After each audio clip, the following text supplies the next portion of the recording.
ಮುಳ್ಳನ್ನ ಮುಳ್ಳಿನಿಂದಲೇ ತೆಗಿಬೇಕು, ವಜ್ರವನ್ನ ವಜ್ರದಿಂದಲೇ ಕತ್ತರಿಸಬೇಕು ಅಂತಾರಲ್ಲ. ಈಗ ನಮ್ಮ ಸ್ನೇಹಿತ ರಾಷ್ಟ್ರ ಇಸ್ರೇಲ್ ಕೂಡ ಇದೇ ಸೂತ್ರವನ್ನ ಬಳಸಿ ಶತ್ರುಗಳ ಹೃದಯದಲ್ಲಿ ನಡುಕವನ್ನ ಹುಟ್ಟಿಸಿದೆ. ಒಂದು ಕ್ಷಿಪಣಿಯೂ ಇಲ್ಲ, ಒಂದು ಬಾಂಬ್ ಕೂಡ ಹಾಕಿಲ್ಲ, ಗಡಿಯಲ್ಲಿ ಒಂದು ಹೆಜ್ಜೆ ಕೂಡ ಮುಂದಕ್ಕೆ ಹಾಕಿಲ್ಲ. ಆದ್ರೆ ಸೌದಿ ಅರೇಬಿಯಾದಿಂದ ಪಾಕಿಸ್ತಾನ, ಟರ್ಕಿ, ಇರಾನ್ ವರೆಗೆ ಎಲ್ಲಾ ದೇಶಗಳಲ್ಲಿ ಒಂದೇ ಭಯ ಹುಟ್ಕೊಂಡಿದೆ.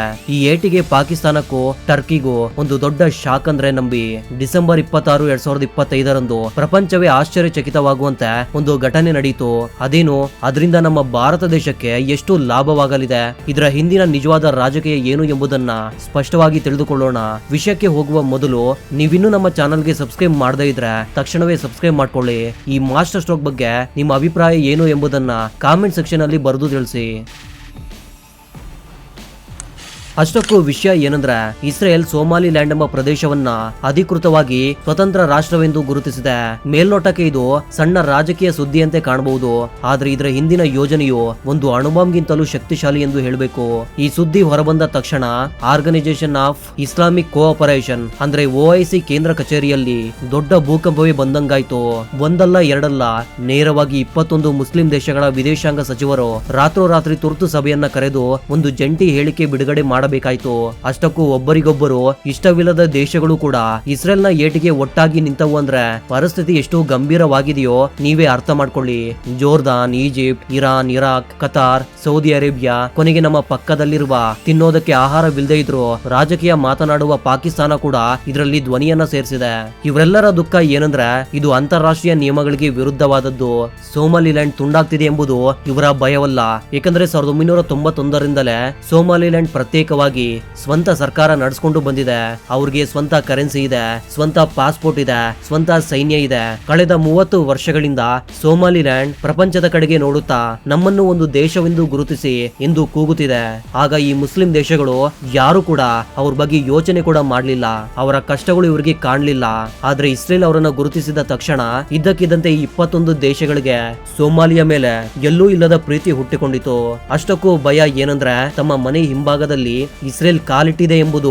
ಇಸ್ರೇಲ್ ಅನ್ನ ಒಂಟಿಯಾಗಿಸಬೇಕೆಂಬ ಅವರ ಯೋಜನೆಯನ್ನ ಇಸ್ರೇಲ್ ರಿವರ್ಸ್ ನಲ್ಲಿ ಹೊಡಿತು. ನೀವು ನಮ್ಮ ಅಸ್ತಿತ್ವವನ್ನ ಪ್ರಶ್ನಿಸಿದ್ರೆ ನಾವು ನಿಮ್ಮ ನಕ್ಷೆಗಳನ್ನ ಬದಲಾಯಿಸ್ತೀವಿ ಎಂಬ ಬಲವಾದ ಎಚ್ಚರಿಕೆ ನೀಡಿದೆ. ಹೇಳ್ಬೇಕಂದ್ರೆ ಇದು ಇಸ್ರೇಲ್ ಆಡಿದ ಒಂದು ಮೈಂಡ್ ಗೇಮ್. ಈಗ ಅಸಲಿ ಲಾಜಿಕ್ ಅನ್ನ ನೋಡೋಣ. ಸೋಮಾಲಿ ಲ್ಯಾಂಡ್ ಎಂಬುದು ಯಾವುದೋ ಮರುಭೂಮಿಯ ತುಂಡಲ್ಲ, ರಿಯಲ್ ಎಸ್ಟೇಟ್ ನಲ್ಲಿ ಹೇಳುವಂತೆ ಲೊಕೇಶನ್ ಲೊಕೇಶನ್ ಲೊಕೇಶನ್. ಹೌದು, ಅದು ಇರುವ ಸ್ಥಳ ಅಂತದ್ದು. ಯಾರು ಸೋಮಾಲಿಯಾ ಲ್ಯಾಂಡ್ ಅನ್ನ ನಿಯಂತ್ರಿಸ್ತಾರೋ ಅವರು ಜಾಗತಿಕ ವ್ಯಾಪಾರದಲ್ಲಿ 40% ಅನ್ನ ಅವರು ಆಳ್ತಾರೆ. ಇದು ಹಾರ್ನ್ ಆಫ್ ಆಫ್ರಿಕಾ ಬಳಿ ಪರ್ಫೆಕ್ಟ್ ಸ್ಪಾಟ್ ಅಲ್ಲಿದೆ. ರೆಡ್ ಸಿ ಮತ್ತು ಸುಯೋಜ್ ಕಾಲುವೆಗೆ ಹೋಗುವ ಮುಖ್ಯ ದ್ವಾರ ಇದೆ. ಇದನ್ನ ಪ್ರಪಂಚದ ರಕ್ತನಾಳ ಎಂದು ಕರೀತಾರೆ. ಇಲ್ಲಿಂದ ಹೋಗುವ ಹಡಗುಗಳು ನಿಂತರೆ ಯುರೋಪ್ ಹಸಿವಿನಿಂದ ತತ್ತರಿಸಬೇಕು, ಏಷ್ಯಾದ ಫ್ಯಾಕ್ಟರಿಗಳು ಮುಚ್ಚಬೇಕು. ನಾವು ಬಳಸುವ ಪೆಟ್ರೋಲ್ ನಿಂದ ತಿನ್ನುವ ಆಹಾರದವರೆಗೆ ಬಹಳಷ್ಟು ಸರಕುಗಳು ಈ ಮಾರ್ಗದಿಂದಲೇ ಬರುತ್ತೆ. ಇಲ್ಲಿಯವರೆಗೆ ಟರ್ಕಿ, ಚೀನಾ ಈ ಪ್ರದೇಶದಲ್ಲಿ ಡಾಮಿನೇಷನ್ ಗಾಗಿ ತುಂಬಾನೇ ಪ್ರಯತ್ನ ಮಾಡ್ತಾ ಇದ್ರು. ಪಾಕಿಸ್ತಾನ ಕೂಡ ಟರ್ಕಿಯ ಬಾಲ ಹಿಡ್ಕೊಂಡು ಅಲ್ಲಿ ನೇವಿ ಬೇಸನ್ನ ಆಗ್ಬೇಕೆಂಬ ಒಂದು ದೊಡ್ಡ ಕನಸನ್ನ ಕಾಣ್ತಾ ಇತ್ತು. ಪಾಕಿಸ್ತಾನ ಸೈನ್ಯಕ್ಕೆ ದೇಶ ಹೇಗಾದ್ರೂ ಇರ್ಲಿ, ಅದಕ್ಕೆ ಪರವಾಗಿಲ್ಲ. ಆದ್ರೆ ಇಂತಹ ಸ್ಥಳಗಳಲ್ಲಿ ಬೇಸ್ ಗಳನ್ನ ಹಾಕಿ ಸೈನಿಕರನ್ನ ಕಳುಹಿಸಿ ಪ್ರಪಂಚದ ಮುಂದೆ ಪೋಸ್ ಕೊಡೋದು ಅಂದ್ರೆ ಅದಕ್ಕೆ ತುಂಬಾನೇ ಸಂತೋಷ. ಆದ್ರೆ ಈಗ ಇಸ್ರೇಲ್ ನೇರವಾಗಿ ಕಣಕ್ಕಿಳಿದಿದೆ. ಸೋಮಾಲಿ ಲ್ಯಾಂಡ್ ನಲ್ಲಿ ಬೆರ್ಬೆರಾ ಎಂಬ ಒಂದು ಡೀಪ್ ಸಿ ಪೋರ್ಟ್ ಇದೆ. ಇದು ಒಂದು ಗೋಲ್ಡ್ ಮೈನ್ ಅಂತೆ. ಇಸ್ರೇಲ್ ಅಲ್ಲಿ ಕಾಲಿಟ್ರೆ ಇನ್ನು ಸೀನ್ ಎಲ್ಲ ಸಂಪೂರ್ಣ ಬದಲಾಗುತ್ತೆ. ಅಲ್ಲಿ ಅತ್ಯಾಧುನಿಕ ರಾಡರ್ಗಳು ಬರುತ್ತೆ. ಇಸ್ರೇಲ್ ನ ಪ್ರಸಿದ್ಧ ಸ್ಪೈ ಏಜೆನ್ಸಿ ಮೊಸಾದ್ನ ನಿಗಾ 24 ಗಂಟೆಗಳ ಕಾಲ ಇರುತ್ತೆ. ಒಂದು ಕಡೆ ಹೌತಿ ರೆಬೆಲ್ಸ್ ಕ್ಷಿಪಣಿಗಳಿಂದ ದಾಳಿ ಮಾಡುತ್ತಿರುವಾಗ, ಮತ್ತೊಂದು ಕಡೆ ಸಮುದ್ರದ ಕಳ್ಳರು ಇರುವ ಈ ಮಾರ್ಗದಲ್ಲಿ ಇಸ್ರೇಲ್ ತನ್ನ ಹಡಗುಗಳನ್ನ ಕಾಪಾಡಿಕೊಳ್ಳೋದು ಅಷ್ಟೇ ಅಲ್ಲ, ಇರಾನ್ಗೆ ಚೆಕ್ ಹಾಕಲು ಪರ್ಫೆಕ್ಟ್ ಸ್ಥಳ ಸಿಕ್ಕಿದೆ. ಇರಾನ್ ನಿಂದ ಯಮನ್ಗೆ ಹೋಗುವ ಆಯುಧಗಳನ್ನ ತಡೆಯಲು ಇದಕ್ಕಿಂತ ಉತ್ತಮ ಸ್ಥಳ ಬೇರೆ ಇಲ್ಲ. ಪಾಕಿಸ್ತಾನ ಹಾಗೂ ಟರ್ಕಿ ಅವರ ಗೋಳು ನೋಡ್ಬೇಕು. ನಾಯಿಯ ಬಾಲ ಡೊಂಕು ಎಂಬಂತೆ ಅವರ ವರ್ತನೆ ಎಂದಿಗೂ ಬದಲಾಗದು. ಇಸ್ರೇಲ್ ಮಾಡಿದ್ದು ಆಕ್ರಮಣ ಅಂತೆ. 1991ರಲ್ಲಿ ಸೋಮಾಲಿಲ್ಯಾಂಡ್ ಬೇರ್ಪಟ್ಟಾಗ ಅವರೆಲ್ಲ ಏನ್ ಮಾಡ್ತಾ ಇದ್ರು? ಆಗ ಇರದ ಪ್ರೀತಿ ಈಗ ಹೇಗೆ ಹುಟ್ಟಿಕೊಂಡಿತು? ಟರ್ಕಿಗೆ ಅಲ್ಲಿ ಬಹಳಷ್ಟು ಹೂಡಿಕೆಗಳಿವೆ, ಮಿಲಿಟರಿ ಬೇಸ್ ಇದೆ. ಸೋಮಾಲಿಯಾದಲ್ಲಿ ಟರ್ಕಿ ಹೇಳಿದ್ದೆ ವೇದವಾಕ್ಯ ಎನ್ನುವ ಸಮಯದಲ್ಲಿ ಇಸ್ರೇಲ್ ಎಂಟ್ರಿ ಕೊಟ್ಟಿದೆ. ಇದರಿಂದ ಟರ್ಕಿ ಆಟಗಳು ನಡೆಯದು. ಇನ್ನು ಪಾಕಿಸ್ತಾನದ ಪರಿಸ್ಥಿತಿಯಂತೂ ಯಾರದ್ದೋ ಮದುವೆಯಲ್ಲಿ ಇನ್ಯಾರದ್ದೋ ಸೆಲೆಬ್ರೇಷನ್ ಅನ್ನುವಂತಾಗಿದೆ. ಸ್ವಂತ ಆರ್ಥಿಕತೆ ದಿವಾಳಿಯಾಗಿದೆ. ಜನರಿಗೆ ಗೋಧಿ ದೊರಕ್ತಾ ಇಲ್ಲ. ಆದ್ರೆ ಆಫ್ರಿಕಾ ನಕ್ಷೆ ಬಗ್ಗೆ ಅವ್ರಿಗೆ ಎಲ್ಲಿಲ್ಲದ ಆತಂಕ.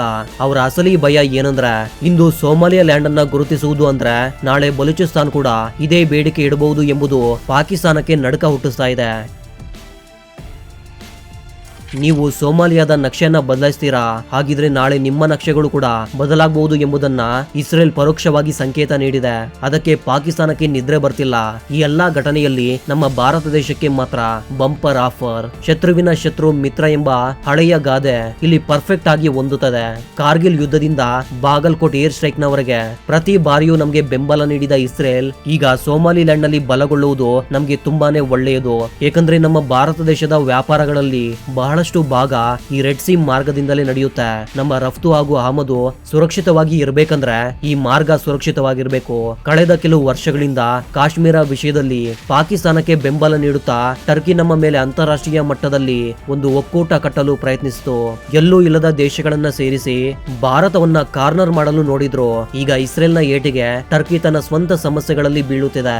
ಅವರು ಆಫ್ರಿಕಾದಲ್ಲಿ ತಮ್ಮ ಪ್ರತಿಷ್ಠೆ ಕಾಪಾಡುವ ಕೆಲಸದಲ್ಲಿ ಬ್ಯುಸಿ ಆಗಿದ್ದಾರೆ. ಕಾಶ್ಮೀರ ಕಡೆಗೆ ನೋಡುವ ಸಮಯ ಅವರಿಗೆ ಎಲ್ಲಿಂದ ಬರುತ್ತೆ? ಇದನ್ನೇ ಯುದ್ಧ ಮಾಡದೆ ಗೆಲ್ಲೋದು ಅಂತಾರೆ. ಟರ್ಕಿ ಅಧ್ಯಕ್ಷ ಎರ್ದೋಗಾನ್ಗೆ ಈಗ ಏನ್ ಮಾಡಬೇಕೆಂದು ಅರ್ಥವಾಗ್ತಿಲ್ಲ. ಅಷ್ಟೇ ಅಲ್ಲ, ಇನ್ನೊಂದು ದೊಡ್ಡ ಬೆದರಿಕೆ ಇದೆ. ಹಿಂದೂ ಮಹಾಸಾಗರದಲ್ಲಿ ಚೀನಾ ನಮ್ಮ ಸುತ್ತಲೂ ಸ್ಟ್ರಿಂಗ್ ಆಫ್ ಪಲ್ಸ್ ಹೆಸರಲ್ಲಿ ನೆಲೆಗಳನ್ನು ಸ್ಥಾಪಿಸ್ತಾ ಇದೆ. ಜೆಬೂಟಿಯಲ್ಲಿ ಚೀನಾಗೆ ಈಗಾಗಲೇ ದೊಡ್ಡ ಮಿಲಿಟರಿ ಬೇಸ್ ಇದೆ. ವಾದರ್ನಲ್ಲಿ ಪಾಕಿಸ್ತಾನ ಚೀನಾದ ಮಡಿಲಲ್ಲಿ ಕುಳಿತಿದೆ. ಶ್ರೀಲಂಕಾ, ಮಾಲ್ಡೀವ್ಸ್ ಗಳಲ್ಲೂ ಚೀನಾದ ಹಾವಳಿ ನಡೆಯುತ್ತಿದೆ.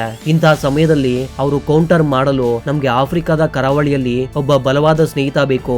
ಈಗ ಇಸ್ರೇಲ್ ಮೂಲಕ ಸೋಮಾಲಿಯಾ ಲ್ಯಾಂಡ್ ನಮ್ಗೆ ಆ ಸ್ನೇಹಿತನಾಗುವ ಅವಕಾಶ ಇದೆ. ಭಾರತ, ಇಸ್ರೇಲ್ ಹಾಗೂ ಸೋಮಾಲಿಯಾ ಲ್ಯಾಂಡ್ ಒಟ್ಟಾಗಿ ಸೇರಿ ಒಂದು ತ್ರಿಕೋನದಂತೆ ರೂಪುಗೊಂಡರೆ ಅರೇಬಿಯಾ ಸಮುದ್ರದಿಂದ ಕೆಂಪು ಸಮುದ್ರದವರೆಗೆ ನಮ್ಮ ಭದ್ರತೆಗೆ ಯಾವುದೇ ತೊಂದರೆ ಇರೋದಿಲ್ಲ. ಒಂದು ವೇಳೆ ನಾಳೆ ಬೆಳಿಗ್ಗೆ ಚೀನಾ ನಮ್ಮ ಹಡಗುಗಳನ್ನ ತಡೆಯಲು ಪ್ರಯತ್ನಿಸಿದ್ರೆ ನಾವು ಸೋಮಾಲಿಯಾ ಲ್ಯಾಂಡ್ ನಿಂದ ಅವರ ಹಡಗುಗಳನ್ನ ಬ್ಲಾಕ್ ಮಾಡಬಹುದು. ಇದನ್ನೇ ಸ್ಟ್ರಾಟಜಿಕ್ ಅಡ್ವಾಂಟೇಜ್ ಅಂತಾರೆ. ಈ ಕಥೆಯಲ್ಲಿ ನಾವು ಮರೆಯಬಾರದ ನಿಜವಾದ ಹೀರೋ ಅಂದ್ರೆ ಅಮೆರಿಕದ ಅಧ್ಯಕ್ಷ ಡೊನಾಲ್ಡ್ ಟ್ರಂಪ್. ಅವರು ಅಧಿಕಾರಕ್ಕೆ ಬಂದ ನಂತರ ಅಮೆರಿಕ ಫಸ್ಟ್ ಎಂದು ಕೆಲಸಗಳನ್ನ ತುಂಬಾನೇ ಹೆಚ್ಚಿಸಿದ್ರು. ವಾಷಿಂಗ್ಟನ್ ನ ಬೆಂಬಲ ಇಲ್ದೆ ಅಂದ್ರೆ ಟ್ರಂಪ್ ಸಾಹೇಬರ ಅನುಮತಿ ಇಲ್ದೆ ಇಸ್ರೇಲ್ ಇಷ್ಟೊಂದು ದೊಡ್ಡ ನಿರ್ಧಾರವನ್ನ ತೆಗೆದುಕೊಳ್ತಾ ಇರಲಿಲ್ಲ. ಟ್ರಂಪ್ಗೆ ಹಳೆಯ ನಿಯಮಗಳು ಸ್ವಲ್ಪನೂ ಇಷ್ಟವೇ ಇಲ್ಲ. ಒಬಾಮಾ ಹಾಗೂ ಬೈಡನ್ ಕಾಲದಲ್ಲಿ ಎಲ್ಲದಕ್ಕೂ ಅಯ್ಯೋ ಅವ್ರೇನಂತಾರೋ ಇವ್ರೇನಂತಾರೋ ಎಂದು ಭಯ ಪಡ್ತಾ ಇದ್ರು. ಆದ್ರೆ ಟ್ರಂಪ್ ಸ್ಟೈಲ್ ಬೇರೆ. ಯಾರ್ ಏನಂದ್ಕೊಂಡ್ರೆ ನನಗೇನು, ನನ್ನ ಸ್ನೇಹಿತನಿಗೆ ಲಾಭವಾದ್ರೆ ಸಾಕು ಎಂಬ ರೀತಿ ಟ್ರಂಪ್ ಇದ್ದಾರೆ. ಟ್ರಂಪ್, ಮೋದಿ ಹಾಗೂ ನೇತನ್ಯ ಸ್ನೇಹ ಈಗ ವಿಶ್ವ ರಾಜಕೀಯದಲ್ಲಿ ಹೊಸ ಸಮೀಕರಣಗಳನ್ನ ಸೃಷ್ಟಿ ಮಾಡ್ತಿದೆ. OIC ಬಿಡುಗಡೆ ಮಾಡಿದ ಆ ಪೇಪರ್ಗೆ ಈಗ ಯಾವುದೇ ಶಕ್ತಿ ಇಲ್ಲ. ಅದು ಕೇವಲ ಒಂದು ಪ್ರೆಸ್ ರಿಲೀಸ್ ಮಾತ್ರ. ಅದನ್ನ ನೋಡಿ ಟ್ರಂಪ್ ನಗ್ತಾ ಇರಬಹುದು. ಏಕೆಂದ್ರೆ ಸೋಮಾಲಿಯಾ ಲ್ಯಾಂಡ್ ಒಂದು ಪರ್ಫೆಕ್ಟ್ ಡೆಮೋಕ್ರಸಿ. ಅಲ್ಲಿ ಶಾಂತಿ ಇದೆ, ಚುನಾವಣೆಗಳು ನಡೆಯುತ್ತವೆ, ಭಯೋತ್ಪಾದನೆ ಇಲ್ಲ. ಪಾಶ್ಚಿಮಾತ್ಯ ದೇಶಗಳಿಗೆ, ವಿಶೇಷವಾಗಿ ಅಮೆರಿಕಾಗೆ ಇದು ಬೆಸ್ಟ್ ಪಾರ್ಟ್ನರ್ ಆಗುತ್ತೆ. ಇಸ್ರೇಲ್ ಈಗ ಬಾಗಿಲು ತೆಗೆದಿರೋದ್ರಿಂದ ಅತಿ ಶೀಘ್ರದಲ್ಲೇ ಬಹಳಷ್ಟು ಪಾಶ್ಚಿಮಾತ್ಯ ದೇಶಗಳು, ಮುಖ್ಯವಾಗಿ ಯುರೋಪ್ ದೇಶಗಳು ಸೋಮಾಲಿಯಾ ಲ್ಯಾಂಡ್ ಅನ್ನು ಗುರುತಿಸಲು ಕ್ಯೂ ಅಲ್ಲಿ ನಿಲ್ತಾರೆ. ಯಾಕಂದ್ರೆ ಸೋಮಾಲಿಯಾ ಲ್ಯಾಂಡ್ ನಲ್ಲಿ ತೈಲ ನಿಕ್ಷೇಪಗಳು, ಅನಿಲ, ಇನ್ನೂ ಬಹಳಷ್ಟು ಖನಿಜಗಳು ಇವೆ ಎಂಬ ಒಂದು ದೊಡ್ಡ ಅಂದಾಜಿದೆ. ಬಿಸ್ನೆಸ್ ಅಂದ್ರೆ ಯಾರಿಗೆ ಇಷ್ಟವಿಲ್ಲ ಹೇಳಿ? ಎಲ್ರೂ ಅಲ್ಲಿ ಹೂಡಿಕೆ ಮಾಡಲು ಸಿದ್ಧರಾಗ್ತಾರೆ. ಅದು ನಡೆದ್ರೆ ಪಾಕಿಸ್ತಾನ, ಟರ್ಕಿಗಳು ಕೈ ಕಟ್ಕೊಂಡು ನೋಡ್ಕೊಳ್ಳೋದು ಬಿಟ್ರೆ ಬೇರೆ ಏನು ಮಾಡಲಾರರು. ಅವರು ಸೈಲೆಂಟ್ ಆಗ್ಲೇಬೇಕು ಅಷ್ಟೇ. ಈ ಪರಿಸ್ಥಿತಿಯಲ್ಲಿ ನಮ್ಮ ಭಾರತ ದೇಶ ಏನ್ ಮಾಡ್ಬೇಕು? ಈಗಾಗಲೇ ಟಾಟಾ, ರಿಲಯನ್ಸ್ ನಂತಹ ಕಂಪನಿಗಳು ಆಫ್ರಿಕಾದಲ್ಲಿ ಬಿಸ್ನೆಸ್ ಅನ್ನ ಮಾಡ್ತಿವೆ. ಈಗ ನಾವು ಕೂಡ ಸೋಮಾಲಿಯಾ ಲ್ಯಾಂಡ್ ಅನ್ನ ಓಪನ್ ಆಗಿ ಗುರುತಿಸಿ ಅಲ್ಲಿ ನಮ್ಮ ಮಿಲಿಟರಿ ಬೇಸ್ ಅಥವಾ ಕನಿಷ್ಠ ಒಂದು ಲಾಜಿಸ್ಟಿಕ್ ಹಬ್ ಅನ್ನ ಹಾಕಲು ಪ್ರಯತ್ನಿಸಬೇಕು. ಅಥವಾ ಆತುರ ಏಕೆ ಎಂದು ವೇಟ್ ಅಂಡ್ ಸಿ ಪಾಲಿಸಿಯನ್ನ ಅನುಸರಿಸಬೇಕೆ? ಏನೇ ಆಗ್ಲಿ, ಪ್ರಪಂಚ ಬದಲಾಗ್ತಿದೆ. ಹಳೆಯ ನಿಯಮಗಳು ಒಡೆಯುತ್ತಿವೆ. ಬಲವಂತನದ್ದೇ ಆಳ್ವಿಕೆ ಎಂಬ ದಿನಗಳು ಮತ್ತೆ ಬಂದಿವೆ. ಪಾಕಿಸ್ತಾನ ಎಷ್ಟೇ ಜಿಗಿತಗಳು ಹಾಕಿದ್ರು, ಟರ್ಕಿ ಎಷ್ಟೇ ಸಭೆಗಳನ್ನ ಕರೆದ್ರು, ಇಸ್ರೇಲ್ ಹಾಕಿದ ಈ ಒಂದು ಸ್ಕೆಚ್ ನಿಂದ ಆ ಆಟ ಪೂರ್ತಿ ಅವರ ಕೈಗೆ ಹೋಗಿದೆ. ನಮ್ಮ ದೇಶವು ಈಗ ಅವಕಾಶವನ್ನ ಬಳಸಿಕೊಂಡು ಸೂಪರ್ ಪವರ್ ಆಗಿ ಬೆಳೆಯಲಿ ಎಂದು ಆಶಿಸೋಣ. ಇದ್ರ ಬಗ್ಗೆ ನಿಮ್ಮ ಅಭಿಪ್ರಾಯ ಏನು? ಭಾರತ ಸೋಮಾಲಿಲ್ಯಾಂಡ್ಗೆ ಬೆಂಬಲ ನೀಡಬೇಕೆ ಅಥವಾ ಬೇಡವೇ ಎಂಬುದನ್ನ ಕಾಮೆಂಟ್ ಸೆಕ್ಷನ್ ಅಲ್ಲಿ ಬರೆದು ತಿಳಿಸಿ. ಏಕೆಂದ್ರೆ ನಿಮ್ಮ ಧ್ವನಿ ಬಹಳ ಮುಖ್ಯ. ಇದೇ ರೀತಿಯ ಮತ್ತೊಂದು ಇಂಟ್ರೆಸ್ಟಿಂಗ್ ಆದ ವಿಡಿಯೋದ ಜೊತೆಗೆ ಮತ್ತೆ ಸಿಗೋಣ. ಅಲ್ಲಿವರೆಗೂ ಜೈ ಹಿಂದ್, ಜೈ ಕರ್ನಾಟಕ.